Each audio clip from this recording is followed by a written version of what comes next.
और कितना भटकोगे आदिल सर, आगे फिर वही डेड एंड है। मेरे कातिल को कभी ढूंढ नहीं पाओगे।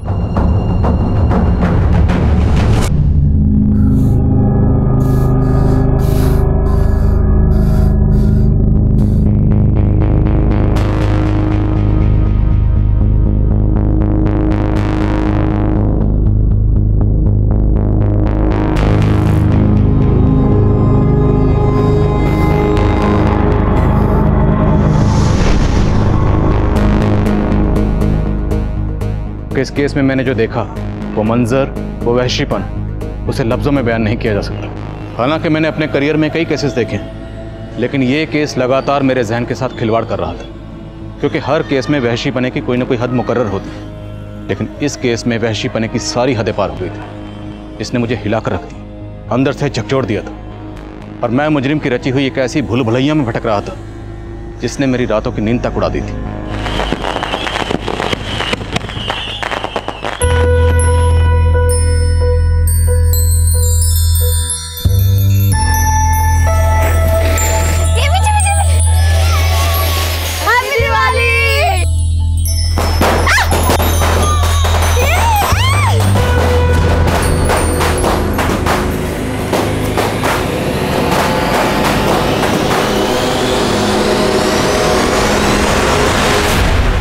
तू अपनी हद में रहकर हमेशा वही काम करती है जो तुझे नहीं करना चाहिए। मैं वही करती हूँ जो मुझे करना चाहिए अब्बू। खुशियाँ अगर हदों की सरहद से बांध दी जाए ना तो इंसान बेहद ज्यादती कर बैठता है। खुशियाँ तो बांटने से बढ़ती है। मतलब तू ये कहना चाहती है कि दिवाली के पटाखे जलाकर तू उनकी खुशियां बांट रही है? देख, उनके तौर तरीके अपनाकर तू हमारे लोगों की तौहीन कर रही है। ये आप कैसी बातें कर रहे हैं? अब बच्चे दिवाली की छुट्टियों के लिए आई है तो दिवाली तो मनाएगी ना। और आजकल के बच्चे इन भेदभाव को नहीं मानते। उनके लिए ईद, क्रिसमस, दिवाली ये सब उनके त्योहार हैं। हाँ अब्बू, बस हमारे यहाँ जिस तरीके से चीजें होती हैं वैसे ही होंगी, तुझे भी वैसे ही फॉलो करना है।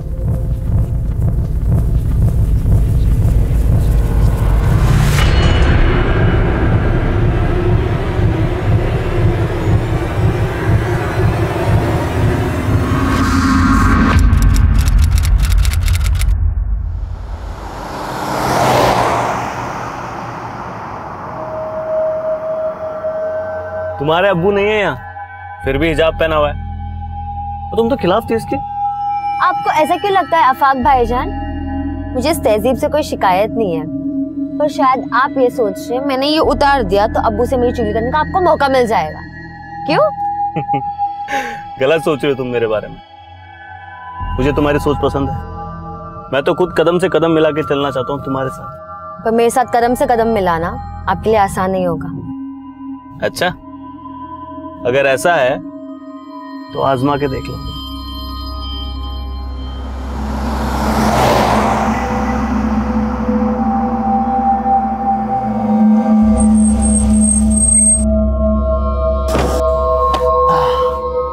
चलिए, अल्लाह हाफिज। अच्छा, सिर्फ किताबों में सर मत खपाना, ये जिंदगी उससे भी ज्यादा दिलचस्प है।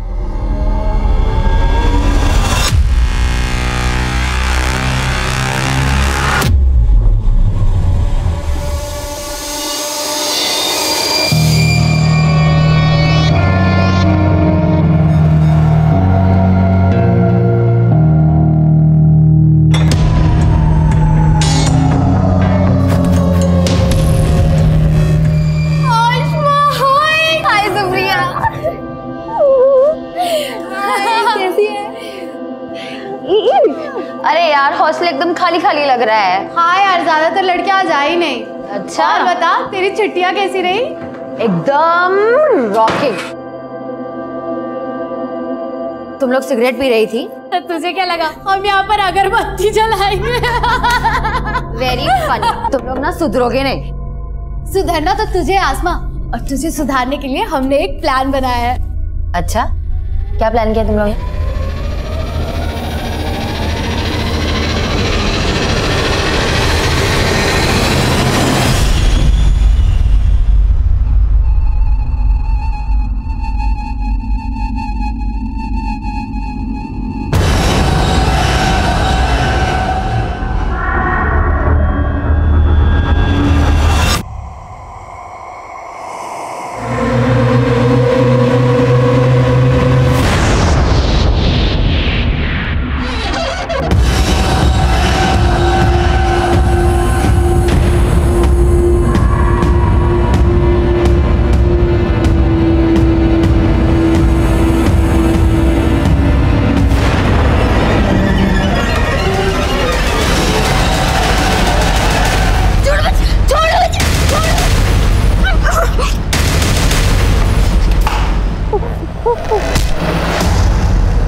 लगता है किसी लड़की का रेप हुआ है। अरे रेप नहीं, मुझे तो मर्डर लगता है, वरना इतना पुलिस नहीं होता यहाँ पर।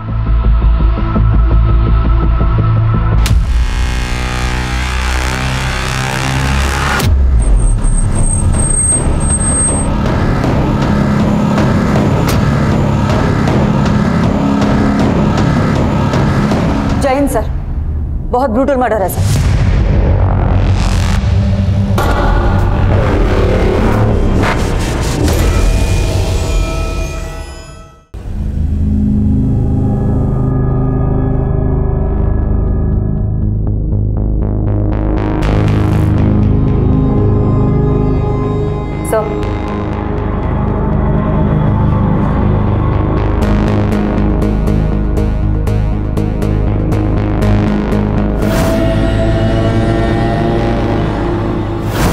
सब इसके पैर पे छायापुरी भी लिखा है।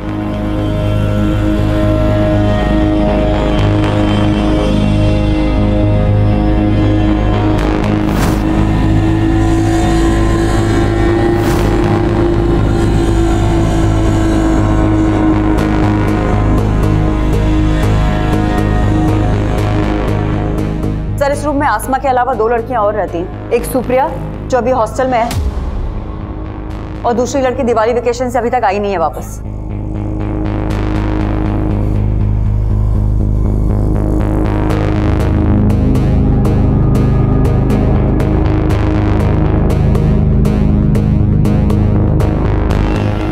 सर इसी टेबल पर से हमें ये स्विच ऑफ मोबाइल भी मिला है। कस्टडी में लो।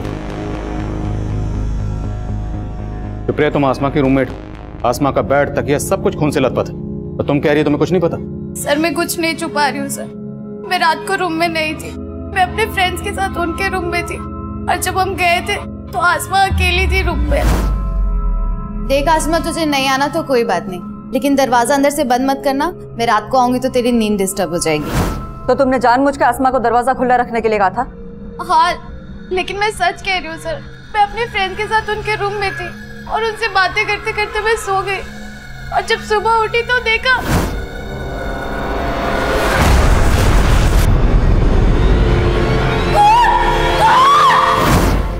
सर सुप्रिया बिल्कुल सही कह रही है, ये हमारे साथ ही थी पूरा टाइम। लेकिन यहाँ पे इतना सब कुछ हो गया। पहले आसमा पे हमला हुआ, फिर उसकी बॉडी को खींचकर बाथरूम तक ले जाया गया, और तुम लोग कह रहे हो कि तुमने कोई आवाज ही नहीं सुनी। रूम में पंखे की आवाज इतनी तेज थी, हमें सच में नहीं पता चला कि आसमा के साथ इतना सब कुछ हो गया।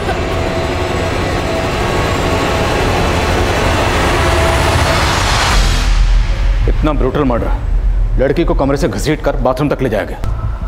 किसी ने कुछ देखा नहीं, किसी ने कुछ सुना नहीं, जरूर कोई कुछ छुपा रहा है। हो सकता है सर, लेकिन आसमा की लाश को देख के ऐसा लगता है जैसे उसके साथ रेप भी हुआ था। जरूर कोई लड़का इन्वॉल्व है, लेकिन ये गर्ल्स हॉस्टल है सर, और वार्डन का कहना है कि यहाँ पे 24 घंटे तक सिर्फ एक गार्ड ही रहता है, और एक कुक है जो सुबह आता है और रात में चला जाता है। गार्ड को हमने हिरासत में ले लिया है सर। हाँ सर, ये वही कुक है जो सुबह 6 बजे आता है और रात को 10 बजे डिनर के बाद चला जाता है। उसके बाद सोने से पहले मैं खुद पूरा राउंड लगाती हूँ। कल रात 11 सवा 11 बजे मैंने पूरा राउंड लगाया था, लेकिन सर तब सब कुछ ठीक था, और सुबह सुप्रिया की 5 बजे आवाज आई, तब सब पता चला।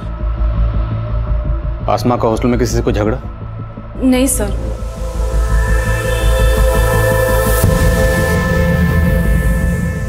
कल शाम तक हॉस्टल में कोई भी लड़की नहीं थी सर, तो ये भी हो सकता है कि कोई पहले से ही हॉस्टल में जाके छुप गया हो, और जब कल लड़कियों ने ज्वाइन किया तो ये कांड करके भाग गया। पॉसिबल है। हम ये अज्यूम कर रहे हैं कि आसमा का पहले रेप हुआ फिर कत्ल हुआ। अब सच क्या है ये पोस्टमार्टम रिपोर्ट बताएगी। हॉस्टल का कोना कोना स्कैन करो और सबकी हैंडराइटिंग के सैंपल्स लो।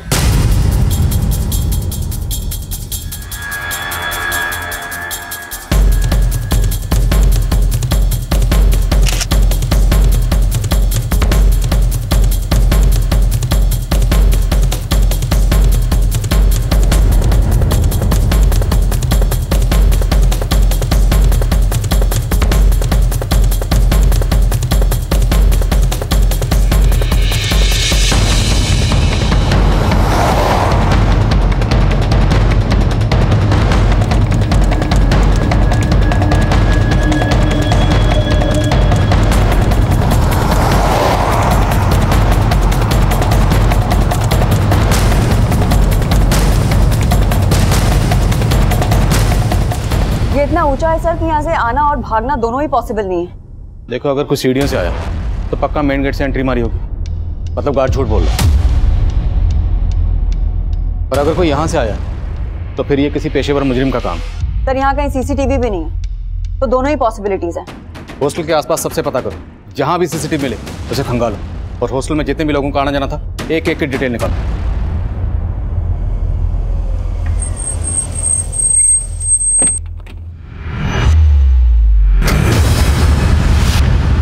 भैया हुआ क्या है?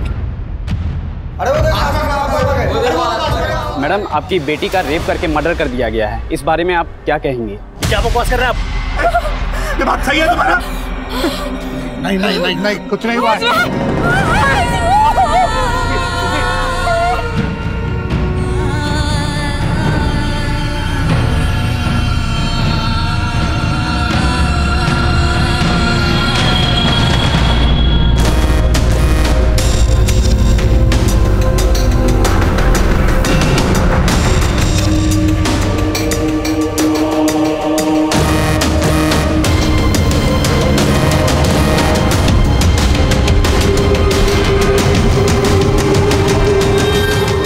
थर्ड फ्लोर पुलिस ने सील किया हुआ है। फिलहाल बाकी के रूम में तुम लोग आपस में एडजस्ट कर लो।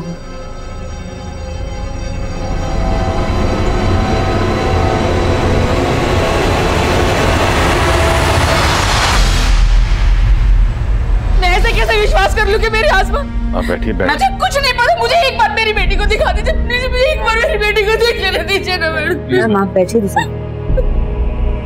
प्लीज। मैम पाले जी।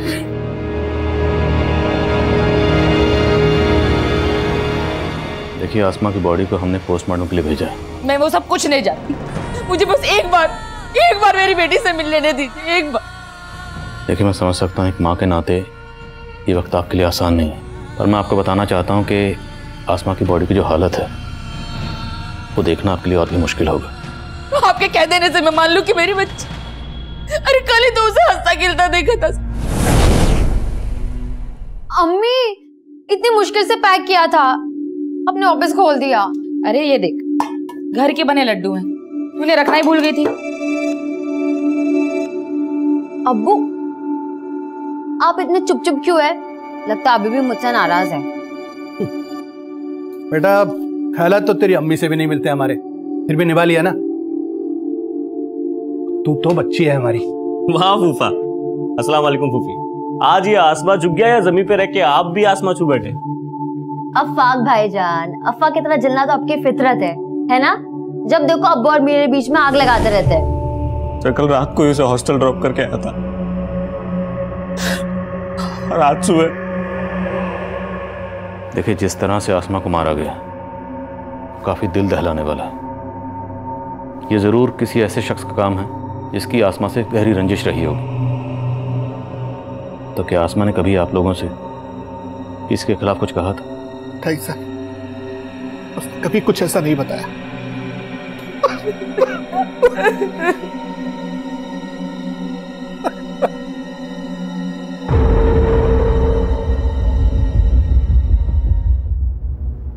अच्छा सुन लो,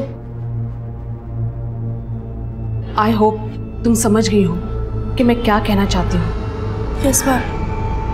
डोंट वरी, मैं तुम्हारे साथ हूँ, मैं सब संभालूंगी। अच्छा अब तुम जाओ।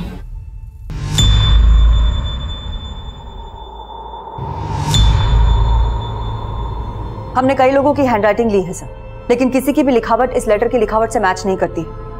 हमने बहुत सारे लोगों के फुटप्रिंट्स भी लिए हैं, लेकिन अभी तक किसी के खिलाफ कुछ पता नहीं चल पाया। क्राइम सीन पर यह लेटर मिला और आसमा के बदन पर छायापुरी लिखा हुआ था। छायापुरी नाम का कोई मैगजीन भी है ना? जी हाँ सर, इस मैगजीन के अंदर सेक्स रिलेटेड कंटेंट ही छपता है। मैं कम इन सर? सर, आसमा की प्रीलिमिनरी पोस्टमार्टम रिपोर्ट आ गई है। सर, रिपोर्ट के मुताबिक आसमा का रेप हुआ था और उसकी मौत सर पे चोट लगने की वजह से हुई थी। आसमा पर हमला हुआ उसके रूम में, फिर उसकी बॉडी को ड्रैग करके बाथरूम तक ले जाया गया। उसकी बॉडी के पास ही लेटर मिलता है जिस पर किसी वहशी ने नफरत का अफसाना लिखा। उसके बदन पर लिखा जाता है छायापुरी। छायापुरी जो कि एक ऐसा मैगजीन है जो ज़्यादातर सेक्स रिलेटेड कंटेंट छापता है, तो ज़रूर ये किसी सेक्स मैने का काम है या फिर किसी ऐसे शख्स का जो आसमा से गहरी नफरत करता है, या फिर किसी सरफरे का। सबकी लिस्टिंग करो और शहर के सभी इंस्टीट्यूट को उठाओ और तोड़ो एक एक को। आसमा रेप और मर्डर केस में जहां हम एक तरफ आसमा की जिंदगी के पन्ने पलट कर देख रहे थे, वहीं दूसरी तरफ हमें इस केस में किसी बाहरी एंगल की पॉसिबिलिटी भी नजर आ रही थी। इसलिए हमने शक की बुनियाद पर कई हिस्ट्री शीटर्स को उठाया।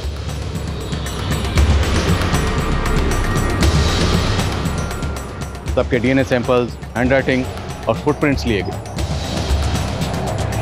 हमने हर वो मुमकिन कोशिश की जिससे हम जल्द से जल्द मुजरिम तक पहुंच सकें। हॉस्टल का गार्ड भी हमारा स्ट्रॉन्ग सस्पेक्ट। उससे सच उगलवाने के लिए हमने कई तरीके अपनाए। मैडम मैंने कुछ नहीं किया। अब तू नहीं बचेगा। तेरा डीएनए टेस्ट लेंगे और 2 मिनट में पता चल जाएगा कि आसमा का मर्डर और रेप तूने ही किया है। मैडम मैं आपको सब कुछ बताना चाहता था, लेकिन वार्डन मैडम ने रिक्वेस्ट की थी कि मैं रमन भाई के बारे में आपको कुछ भी ना बताऊं। रमन कौन है? वार्डन मैडम का छोटा भाई।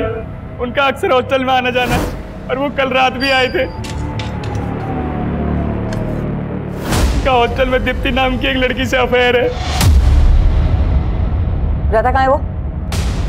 मैं तो सिर्फ दीप्ति से मिलने गया था सर। सर आसमा को तो मैं जानता ही नहीं हूँ। मैं कसम से बोल रहा हूँ सच, मैंने कुछ नहीं किया सर। अगर तुम्हारे भाई रमन ने कुछ नहीं किया तो गार्ड को उसका नाम लेने से मना क्यों किया? मैं डर गई थी मैडम।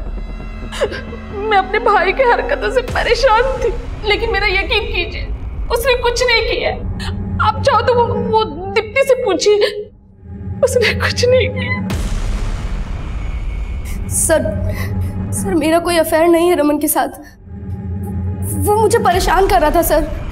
पहले उसने मुझे प्रपोज किया, मैंने मना किया तो वो मेरे पीछे ही पड़ गया सर। पिछले काफी दिनों से सर वो मुझे हरास कर रहा है।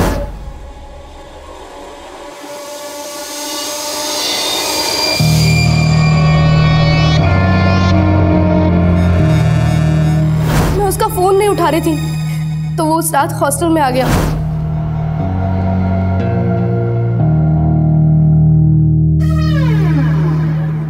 रमन मैंने तुम्हें पहले भी कहा है मेरा पीछा छोड़ दो। ऐसे छोड़ दूं? प्यार करता हूं ना मैं तुमसे। रमन तुम यहाँ से जाते हो या मैं चिल्लाऊं? मैंने उसको वार्न किया था सर, तो वो वहां से चला गया था। उसके बाद क्या हुआ मुझे नहीं पता सर। सुबह मेरी नींद शोर से ही खुली थी सर। मैंने वार्डन मैम को रमन के बारे में बताया था, मगर वार्डन मैम ने मुझे चुप रहने के लिए कहा। मुझे नहीं पता रमन ने आसमा के साथ कुछ किया या नहीं। तो दीप्ति की तरह तो आसमा के पीछे पड़ा होगा। तुझे लगा दीप्ति नहीं तो आसमा? नहीं सर ऐसा कुछ नहीं है सर। मैं दीप्ति से प्यार करता हूँ। मिलने दीप्ति से गया होगा, लेकिन आसमा ने तुझे देख लिया। वो शोर ना मचा दे इसलिए तूने उसे। नहीं सर ऐसा नहीं है सर। मैं तो तभी वहां से चला गया था। नहीं अब मैं ऐसा नहीं करूंगा, मुझे माफ कर दो। ऐसे नहीं छोड़ूंगा तुझे। अरे साहब छायापुरी मैगजीन तो हर नुक्कड़ और चौराहे पे बिकती है। अब एक ऐसा रेपिस्ट जो छायापुरी मैगजीन पढ़ता है उसको ढूंढना तो समुद्र में सुई ढूंढने जैसा है। लेकिन ढूंढना तो पड़ेगा। ठीक है साहब, आप बोलते हो तो कोशिश करके देखता हूँ। हेलो, हाँ बोल। सर गार्ड और रमन दोनों वहीं अटके हैं, लेकिन उनके फुटप्रिंट का साइज क्राइम सीन पे मिले फुटप्रिंट के साइज से मैच करता है। मैंने दोनों के डीएनए सैंपल्स भी ले लिए हैं सर, लेकिन रिपोर्ट आने तक वेट करना पड़ेगा। ये दोनों इतनी आसानी से कुछ नहीं उगलने वाले।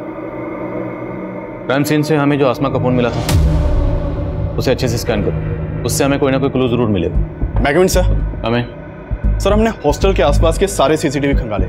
क्राइम वाले दिन हॉस्टल के पीछे की तरफ एक कार वहां के सीसीटीवी में कैप्चर हुई थी। सर मैं वहां की फुटेज लाया हूँ। प्ले करो।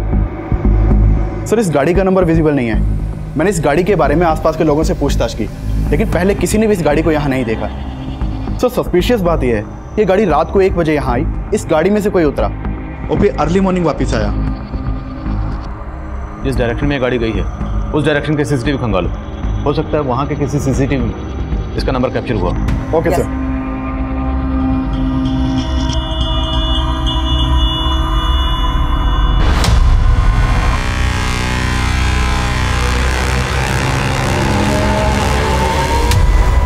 अनुराग इधर आना। Yes ma'am. ये आसमा के फोन पे आफाक नाम के लड़के के 5 मिस कॉल है। मैम आफाक तो आसमा का कजन है जो आसमा के पेरेंट्स के साथ आया था। अफाक ने आसमा को 5 बार कॉल किया, लेकिन आसमा ने एक भी बार रिसीव नहीं किया। लेकिन बाद में आसमा की अपनी मदर से बात हुई है। ये चक्कर क्या? आसमा के पेरेंट्स से दोबारा मिलना पड़ेगा। ये वही गर्ल्स हॉस्टल है जहां आसमा का इतना ब्रूटल रेप और मर्डर हुआ, पर पुलिस अभी तक इस केस में नाकाम नजर आ रही है। अब अफसोस करने का क्या फायदा? वक्त रहते अगर आसमा के पर काट दिए होते तो यह दिन नहीं देखना पड़ता। चारों तरफ इज्जत का कचरा हो रहा है। आपको अपनी इज्जत की पड़ी, अपनी बच्ची का कोई दुख नहीं? दुख है मुझे, इसीलिए कोस रहा हूं तुझे। एक नहीं सुनती थी मेरी। पता नहीं वहां किस लड़के के साथ चक्कर चल रहा था उसका। वहां उसके साथ इतना कुछ हुआ और आप उसको ही...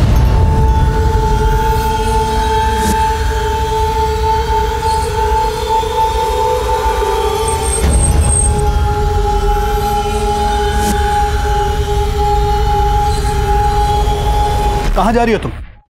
मुझे अपनी बेटी को इंसाफ दिलाना है और आपको ये साबित करना है कि मेरी बेटी गलत नहीं थी। गलत वो था जिसने मेरी बेटी के साथ...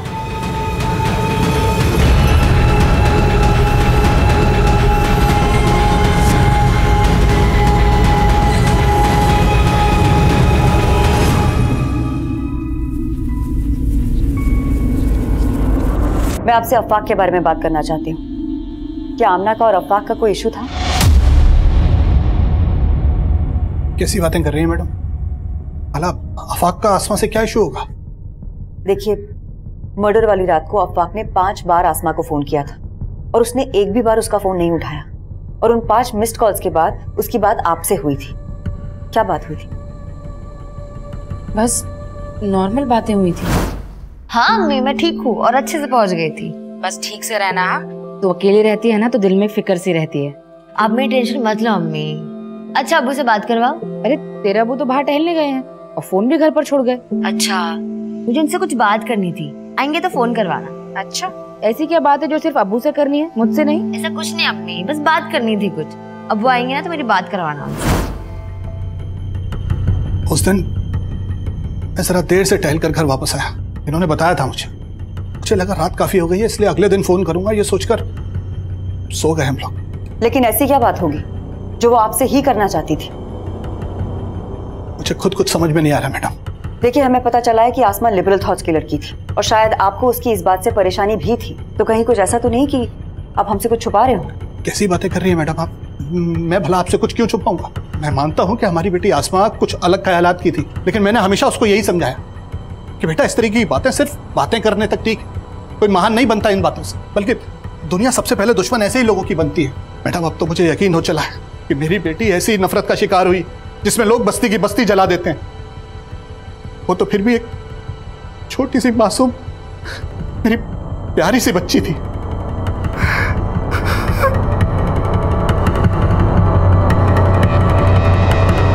ठीक है, मैं आता हूं। सर, मैंने ब्रोथल में फील्डिंग लगाई तो एक टिंडा नाम के आदमी का मालूम चला। कौन टिंडा? ये आदमी है साहब। ब्रोथल में काफी आना जाना है इसका। काफी वहशी है ये आदमी। वो टिंडा है ना, दिमाग से एकदम सटका हुआ है। जो भी उसके साथ जाती है ना, उसका हालत खराब कर देता है। एक नंबर का जानवर है, जानवर। आप एक बार देख लो, हो सकता है ये वही सनकी आदमी हो जिसे आप ढूंढ रहे हैं। आसमा के पेरेंट्स से अफाक के बारे में बात की? सर, वो अफाक पे कोई शक नहीं जता रहे और अफाक से मैं खुद मिली थी ये जानने के लिए कि उसने उस रात आसमा को इतने सारे कॉल्स किए क्यों थे। मैम, मैं उसे हॉस्टल छोड़ के घर आया तो ऐसे ही कॉल किया था, ये जानने के लिए कि सब खैरियत है कि नहीं। लेकिन उसके साथ कुछ ठीक हुआ नहीं और उसने तुम्हारे कॉल्स भी रिसीव नहीं किए। क्यों? पता नहीं मैम, मुझे लगा सो गई होगी। लेकिन तुम्हारे मिस्ड कॉल्स के बाद उसने अपनी अम्मी से भी बात करी, लेकिन तुम्हें कॉल बैक नहीं किया। कोई ना कोई वजह तो होगी ना, कहीं को छुपा तो नहीं रहा तुम हमसे?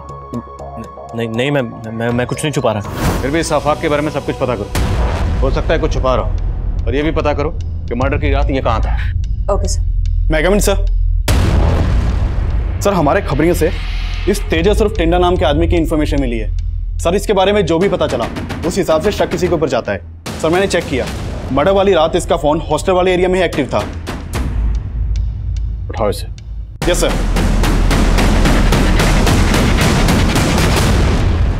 मुझे क्यों लाए साहब? मैंने कुछ नहीं किया।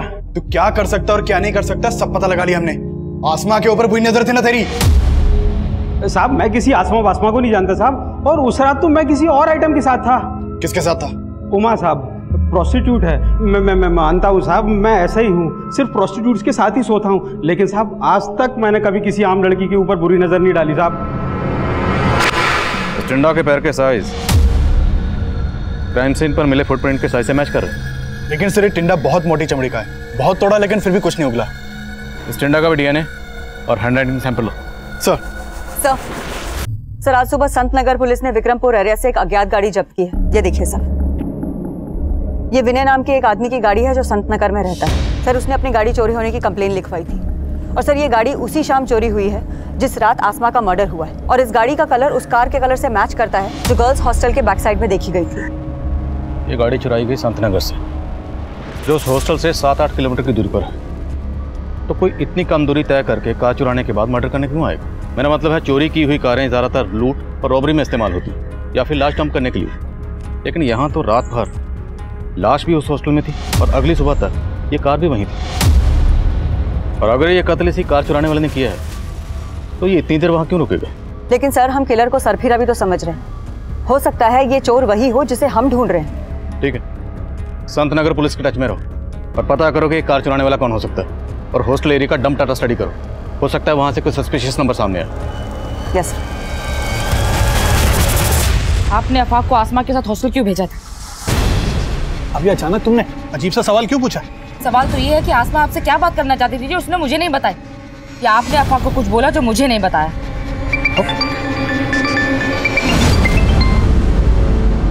हेलो, पुलिस आपको गुमराह कर रही है। क्या? वो आसमा के कातिल को जानती है लेकिन उसको बचा रही है। किसको बचा रही? और आप कौन बोल रहे हैं? मैं जो कोई भी हूँ आपका शुभचिंतक हूँ। आसमा का रेप और मर्डर शांतनु ने किया है। शांतनु? कौन शांतनु? बिजनेसमैन गुरुदत्त का बेटा शांतनु। शांतनु का एक दोस्त भी है जो उसके साथ मिला हुआ है। सर मर्डर वाली रात एक अनिरुद्ध नाम के लड़के का फोन हॉस्टल वाले एरिया में एक्टिव था, और ये अनिरुद्ध सुप्रिया के काफी टच में था। इस सुप्रिया पर मुझे शुरू से ही शक था। सुप्रिया और अनिरुद्ध दोनों को उठा के लो। सर मैं कमिंग सर। कमिंग। सर आसमा रेप और मर्डर केस में मीडिया ने हंगामा मचा रखा है सर, न्यूज आ रही है टीवी पे। चलो टीवी चलाओ। हम पहले पुलिस पर भरोसा कर रहे थे, लेकिन अब हमारा भरोसा उन पर से उठ। लेकिन आपका पुलिस पर से भरोसा क्यों उठ गया? कि पुलिस मेरी बेटी के कातिल को बचा रही है। आसमा को न्याय दो! सुमा। सर चलो। आसमा को न्याय दो! न्याय दो! न्याय दो! आसमा को न्याय दो! न्याय दो! न्याय दो! We want justice! We want justice! आसमा को न्याय दो! न्याय दो! न्याय दो! We want justice! We want justice! आपको कोई गलतफहमी हुई है? कोई गलतफहमी नहीं हुई है मैडम। लेकिन आपको क्यों ऐसा लग रहा है कि हम किसी को बचा रहे हैं? आखिर वजह क्या है? आसमा का रेप और मर्डर शांतनु ने किया है। शांतनु? कौन शांतनु? आप उस बिजनेसमैन के बेटे शांतनु को बचा रहे हैं। शांतनु? मैम इस शांतनु अनिरुद्ध का दोस्त है, जिसका नंबर हमें सुप्रिया के कॉल रिकॉर्ड से मिला था। वो मर्डर वाली रात शांतनु का नंबर भी हॉस्टल वाले एरिया में ही बंद था। लेकिन उस पीसीओ से फिरोजा को किसने फोन किया था, ये हमारे लिए जानना बहुत जरूरी है। एक काम करो, अनिरुद्ध, शांतनु और सुप्रिया इन तीनों को लेकर आओ और पीसीओ पे भी जाके आओ। Okay ma'am. तो अनिरुद्ध और शांतनु तुम लोग उस रात हॉस्टल गए थे नहीं? हाँ सर, ये दोनों गर्ल्स हॉस्टल में आए थे, लेकिन सर ये लोग मुझसे और मेरी फ्रेंड से मिलने आए थे। उस रात हॉस्टल में ज़्यादा लड़कियां नहीं थी, इसीलिए हमने पार्टी प्लान किया था। मैंने आसमा को भी इनवाइट किया था सर। व्हाट? तू उन लोगों को यहाँ बुला रही है? पागल हो गई सुप्रिया, किसको पता चला ना तुझे यहाँ से निकाल देंगे। लेकिन उसने आने से मना कर दिया, फिर हम लोग दूसरे रूम में पार्टी कर रहे थे। तुम्हारे हॉस्टल में मेल्स के आने पर पाबंदी है, है या नहीं? तो तुम लोग हॉस्टल में कैसे घुसे, वो भी इतनी रात को?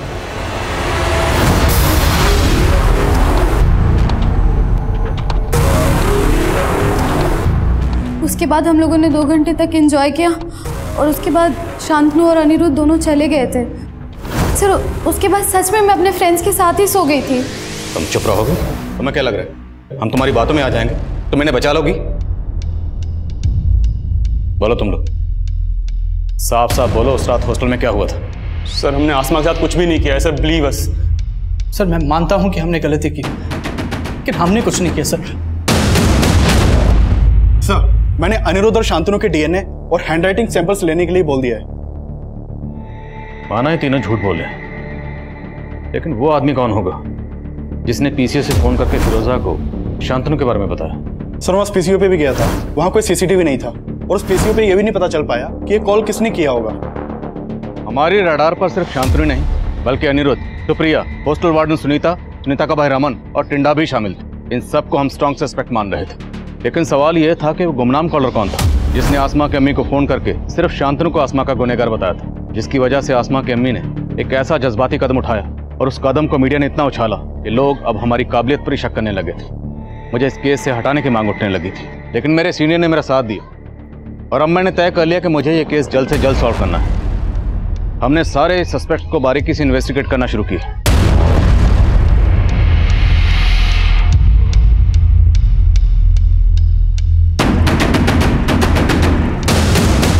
अफवाक के बारे में कुछ बातें मालूम चली हैं सर। आसमा के अब्बू अफवाक से आसमा की शादी कराना चाहते थे, लेकिन आसमा को अफवाक बिल्कुल पसंद नहीं था और इसी सिलसिले में मैं उसके अम्मी और अब्बू से भी मिली थी। आसमा पहले भी अपने अब्बू को मना कर चुकी थी कि वो अफवाक से शादी नहीं करना चाहती, लेकिन फिर भी इन्होंने जानबूझ के अफवाक को आसमा के साथ हॉस्टल भेजा। नहीं मैडम, ऐसा कुछ भी नहीं है। मैं बस ये चाहता था कि अफाक और आसमा एक दूसरे को जान लें, समझ लें, और मैं गारंटी से कह सकता हूँ मैडम, अफाक ने आसमा के साथ कुछ भी गलत नहीं किया होगा। आसमा की फैमिली काफी कंजर्वेटिव है सर, और आसमा आजाद ख्यालों की लड़की थी। आसमा की अम्मी ने हमें यह भी बताया कि आसमा को लगता था कि अफाक भी उसके पेरेंट्स की तरह कंजर्वेटिव ही होगा, और उसने अपने पेरेंट्स के सामने अफाक को साफ साफ मना भी कर दिया था। अफाक को मैंने हमेशा भाई की नज़र से देखा है, लेकिन अब आप कह रहे कि मैं शादी कर लूं? मैं अफाक से शादी नहीं करना चाहती। अगर कोई और पसंद है तो वो भी बता दे। अगर कोई और पसंद होता तो मैं बता देती, लेकिन मैं आपसे शादी नहीं करूंगी। फिर भी इस अफवाक को थाने में बुलाकर अच्छे से पूछताछ करो। राइट। मैं मानता हूँ आसमा मुझसे निकाह नहीं करना चाहती थी, लेकिन उस दिन मैं उसके अब्बू की मर्जी से उसके साथ गया था। मैंने उसे उसके फैसले के बारे में दोबारा सोचने के लिए बोला। मुझे तुम्हारी सोच पसंद है, मैं तो खुद कदम से कदम मिला के चलना चाहता हूँ तुम्हारे साथ। पर मेरे साथ कदम से कदम मिलाना आपके लिए आसान नहीं होगा। बहुत गुरूर था उसे खुद पे, साफ साफ मना कर दिया। और उसका गुरूर तोड़ने के लिए तूने उसे खत्म कर दिया। नहीं मैम, मैंने ऐसा कुछ नहीं किया। फोन तो करता था ना तू उसे, उसने तेरे फोन नहीं उठाए तो तूने वापस हॉस्टल पहुंचकर उसको खत्म कर दिया। मैंने ऐसा कुछ नहीं किया। मैं तो उससे प्यार करता था, मैं क्यों करूंगा ऐसा? मैम लेके जाओ इसको, इसका हैंडराइटिंग और डीएनए सैंपल ले लेना। मैम मेरी बात, मैंने कुछ नहीं किया। मैं कम इन सर। कम इन। सर आसमा के मदर को जिस पीसीओ से कॉल किया गया था, वो मैंने उस एरिया के सीसीटीवी स्कैन किए, उसमें एक सस्पिशियस आदमी कैप्चर हुआ है। उठाओ इसे। सर। सर मैंने कुछ नहीं किया, मैं अपने बेटे चिंटू को बचा रहा था सर। चिंटू ने ऐसा क्या किया? दरअसल चिंटू दुकान का सामान लेने हॉस्टल जाता था सर। वो बच्चा था इसलिए गार्ड भी उसे अंदर जाने देता था, लेकिन बचपने में वो आसमा को पसंद करने लग गया था। मेरे ही मोबाइल से उसने आसमा के कुछ वीडियो रिकॉर्ड कर लिए थे। अब मैं ऐसा नहीं करूंगा, मुझे माफ कर दो। ऐसे छोड़ने वाला नहीं तुझे, 1 घंटे तक ऐसे ही खड़ा रहना। Video recording? कैसे वीडियो? नॉर्मल सा वीडियो सर, जो मैंने अब डिलीट कर दिए हैं। मुझे ऐसा लगता था कि कहीं आप उसकी वजह से मेरे बेटे तक न पहुंच जाए, इसीलिए मैंने पीसीओ से झूठा कॉल किया था। आसमा का रेप और मर्डर शांतनु ने किया है सर। मुझे मालूम था कि शांतनु और उसका दोस्त हॉस्टल में जाते थे। मुझे शुरू से लग रहा था कि ये काम उन दोनों लड़कों ने किया है, इसीलिए सर मैंने ये सब वो किया।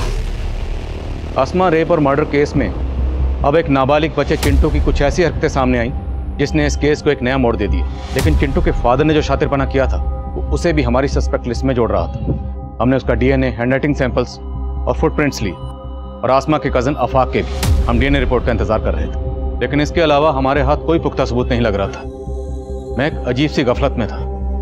अक्सर यही सोचता रहता कि क्या हम सही डायरेक्शन में थे। ये केस मुझे लगातार झकझोर रहा। क्राइम सीन के मंजर, मुझे रात भर सोने नहीं देते थे। ऊपर से मीडिया का प्रेशर इतना ज्यादा था कि मेरे सीनियर्स ने इस केस को सॉल्व करने के लिए मेरे लिए एक डेडलाइन मुकर्रर कर दी। मैं अक्सर ये सोचकर परेशान हो जाता कि अगर मैं इस केस को सॉल्व ना कर पाया तो क्या उस मासूम बच्ची आसमा को कभी इंसाफ मिल पाएगा? मैं कमन सर? सर, मैं उस कार चोर के बारे में पता कर रही थी तो पता चला है कि पूरे डिस्ट्रिक्ट में पिछले 25 दिनों में 20 गाड़ियां चोरी हुई हैं और इनमें से ज्यादातर गाड़ियां कुछ दिनों के गैप के बाद कहीं भी खड़ी मिल गई। 25 दिनों में 20 गाड़ियां? जी सर। मतलब तकरीबन हर रोज एक गाड़ी चोरी हो रही थी? Yes sir.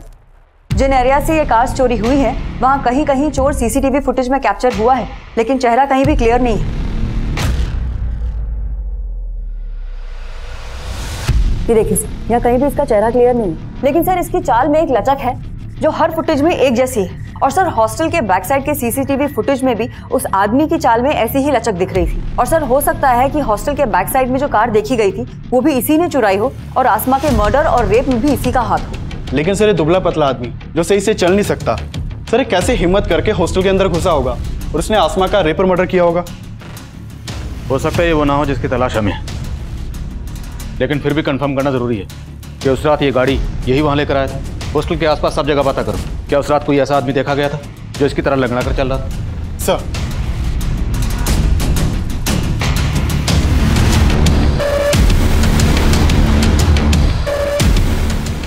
सर उस दिन सुबह 6 बजे एक आदमी आया था जो लंगड़ा के चलता था।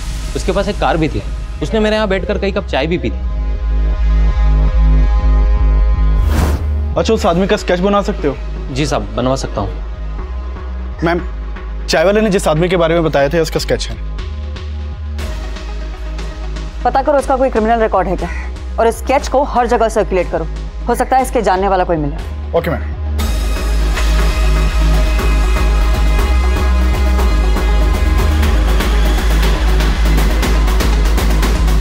सर जानता हूँ इसको, ये सखाराम है।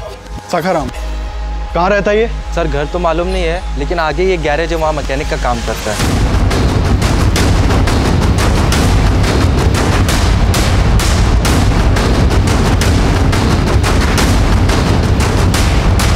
सखाराम,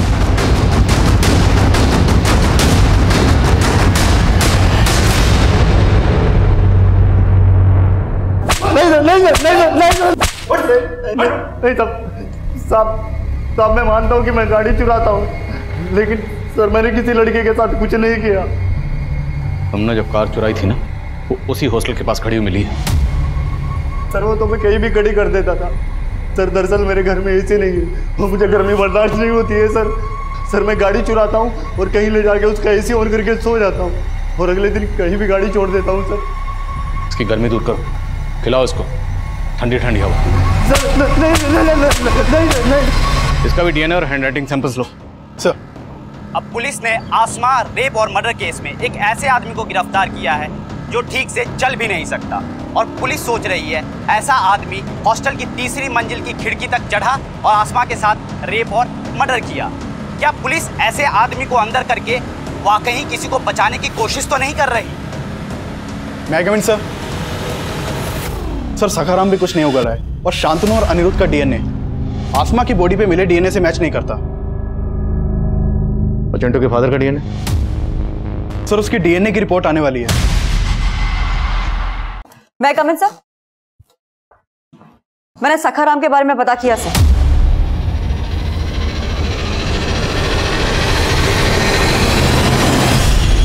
अब तेरा नाटक खत्म। रिपोर्ट आ गई है, तेरा डीएनए मैच हो गया। अब अगर एक भी झूठ बोला ना तो तेरी हड्डी पसली कर दूंगा। सर मैं अपनी बीवी से तंग आ गया था, इसलिए मुझे हर औरत से नफरत हो गई थी। फिर एक दिन मुझे वो लड़की दिखी, वो मुझे पसंद आ गई थी सर। उसके बाद मैं उसके पीछे पीछे हॉस्टल गया। मालूम चला कि हॉस्टल बंद है और सारी लड़कियां छुट्टी पर गई। जब छुट्टियां खत्म हुई तो उसके बाद मैं उस रात वहाँ पहुँचा।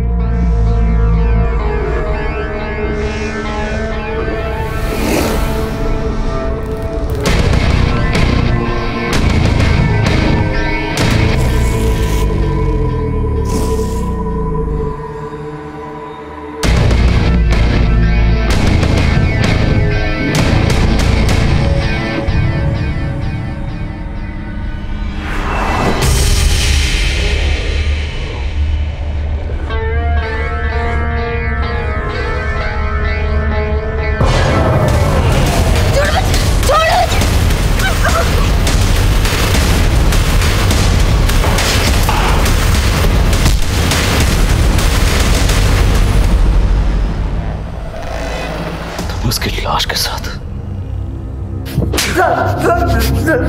लाश के साथ बॉडी पर छाया पर लिखा। क्यों? सर ऐसे सर उस रात जिसकी गाड़ी चुराई थी वो छायापुरी पत्री का मालिक था। मुझे नाम पसंद आया इसलिए लिख दिया, और सर जो कुछ मेरे दिल में था वो मैं लेटर पे लिखा और चला गया।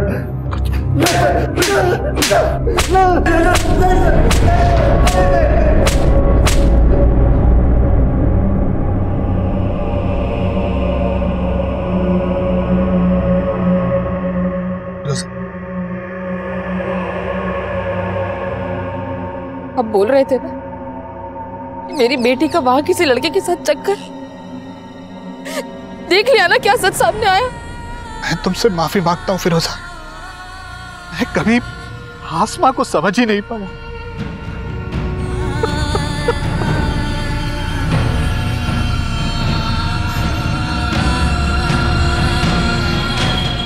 आसमा रेप और मर्डर केस का main accused Sakharam physically disabled था, इसलिए मीडिया उसकी इस कमजोरी का वास्ता देकर उसके बचाव की बातें कर रही थी। लेकिन जब सच्चाई सामने आई उसने सबको हैरान करके रख दिया। सखाराम ने ना सिर्फ आसमा का कत्ल किया बल्कि वो घायल आसमा को 100 मीटर तक घसीट कर ले गया, उसके साथ दरिंदगी करता रहा।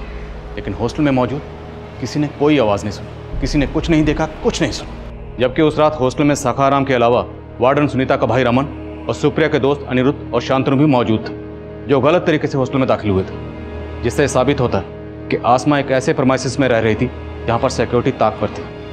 इसलिए उस रात आसमा के साथ जो भी हो उसमें हॉस्टल के स्टाफ के साथ साथ बाकी लोग भी जिम्मेदार हैं।